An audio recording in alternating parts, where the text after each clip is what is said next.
Semangat pagi anak-anakku sekalian dimanapun kalian berada. Berjumpa kembali dengan saya Pak Iwan dalam pelajaran produk kreatif dan kewirausahaan. Pelajaran kali ini adalah bagian terakhir dari materi pemasaran produk, yaitu tentang perencanaan pemasaran. Adapun kompetensi dasar yang hendak dicapai dari materi ini masih pada kompetensi menyeleksi strategi pemasaran dan melakukan pemasaran. Apa itu perencanaan pemasaran? Perencanaan pemasaran adalah satu bentuk dari proses manajemen yang mengarah pada strategi pemasaran, di mana tujuan utamanya yaitu untuk mencapai tujuan pemasaran. Sehingga marketing plan atau perencanaan pemasaran dilakukan dengan serangkaian proses yang sistematis dan melalui koordinasi untuk mendapatkan keputusan rencana pemasaran. Subjek utama dalam marketing plan adalah sumber daya manusia perusahaan. Ini karena marketing plan berperan untuk menentukan dan memastikan bagaimana SDM perusahaan dapat menjalankan apa yang sudah direncanakan. Sehingga untuk membentuk marketing yang efektif perlu menentukan tujuan yang jelas agar bisa menuju tujuan strategis jangka panjang perusahaan. Marketing plan merupakan peta jalan yang memberi arahan untuk mencapai tujuan bisnis sebuah organisasi. Jadi marketing plan harus menjadi rujukan dan dinilai hasilnya secara berkala. Adapun tujuan marketing plan diantaranya adalah sebagai berikut.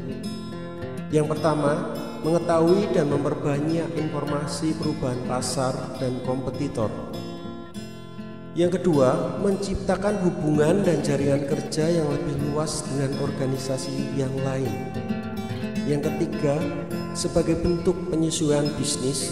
Dan yang keempat, meningkatkan keuntungan dengan usaha yang efisien dan efektif. Membuat sebuah rencana pemasaran atau marketing plan yang terperinci dan jelas adalah suatu hal yang sangat penting bagi sebuah perusahaan, bagi kita kalau mau membuat sebuah usaha. Pemasaran itu sama pentingnya dengan produk atau layanan yang kita berikan. Tanpa pemasaran, konsumen atau klien kita tidak bisa mencari tahu tentang produk kita. Jika mereka tidak tahu tentang produk kita, bagaimana mereka akan membeli produk kita? Maka manfaat dari marketing plan atau perencanaan pemasaran adalah yang pertama, mencapai koordinasi aktivitas pemasaran yang lebih baik. Jadi pemasaran akan lebih terkoordinasi dengan adanya marketing plan ini. Kemudian dengan adanya marketing plan, kita bisa mengidentifikasi sejauh mana perkembangan perusahaan. Marketing plan juga bisa menjadi acuan bagaimana perusahaan harus berubah. Yang keempat, menjadi alat untuk menghindari konflik terhadap bagaimana perusahaan bergerak. Jadi konflik akan dihindari karena ada satu rencana kerja yang jelas yang sama bagi semua komponen dalam perusahaan. Marketing plan akan menjadi sumber informasi bagaimana kebijakan perusahaan harus dibuat atau diperbaharui. Jadi informasi akan berasal dari satu sumber. Dan yang keenam, menjadi acuan bagi manajer atau agar manajer bergerak dan berpikir ke arah yang lebih sistematis berdasarkan marketing plan yang sudah dibuat. Penyusunan rencana pemasaran akan membutuhkan beberapa komponen atau informasi yang harus dilibatkan dalam marketing plan. Informasi biasanya menyangkut faktor-faktor internal seperti produk dan layanan yang kita tawarkan, kekuatan dari produk kita, kekuatan dari tim marketing kita, dan kemudian posisi dari pesaing-pesaing kita atau faktor-faktor eksternal, posisi pasar, kekuatan pesaing kita, dan sebagainya. Maka langkah menyusun perencanaan pemasaran yang pertama adalah melakukan analisis situasi. Salah satu komponen utama dalam penyusunan marketing plan adalah analisis situasi. Salah satu contoh alat analisis yang bisa kita pakai adalah analisis SWOT.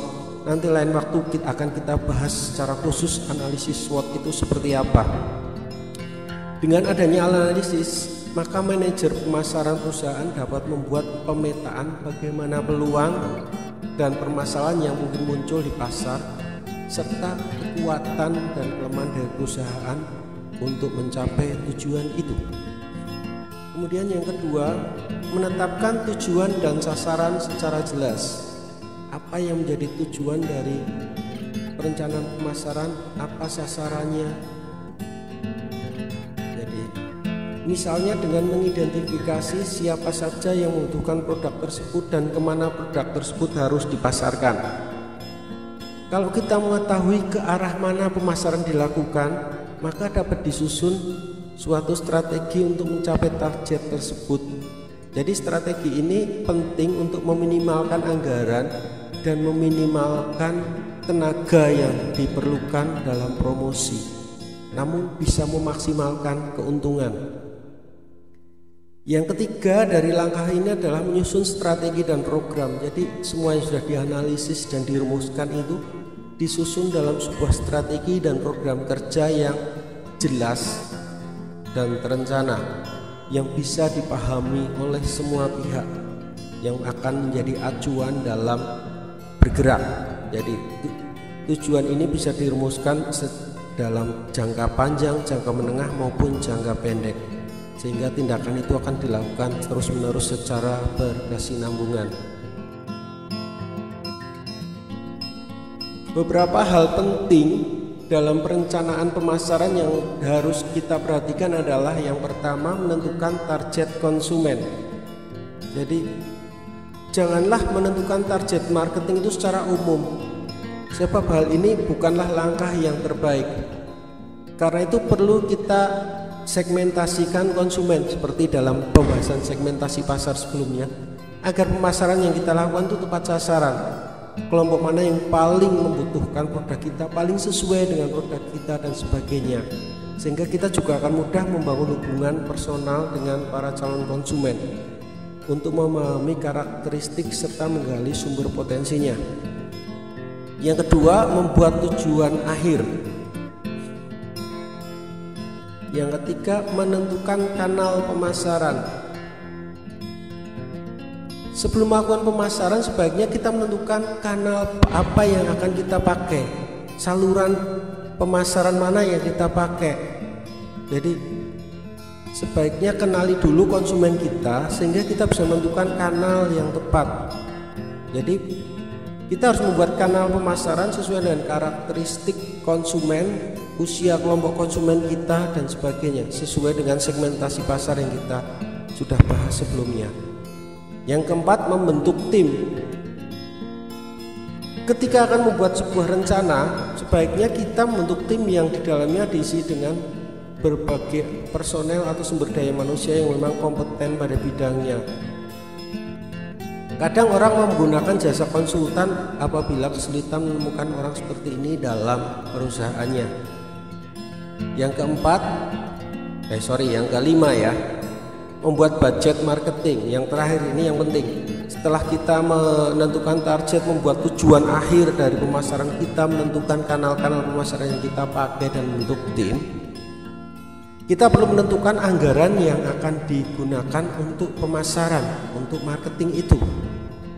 Kalau semuanya sudah jelas, targetnya sudah jelas dan sebagainya, kita bisa menghitung masing-masing komponen biaya yang ada, masing-masing komponen biaya yang harus dikeluarkan secara realistis.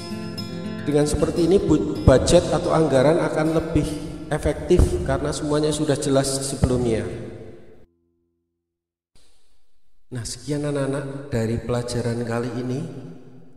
Semoga bermanfaat buat kalian semua. Sampai bertemu pada pertemuan selanjutnya. Terima kasih atas perhatiannya dan tetap semangat.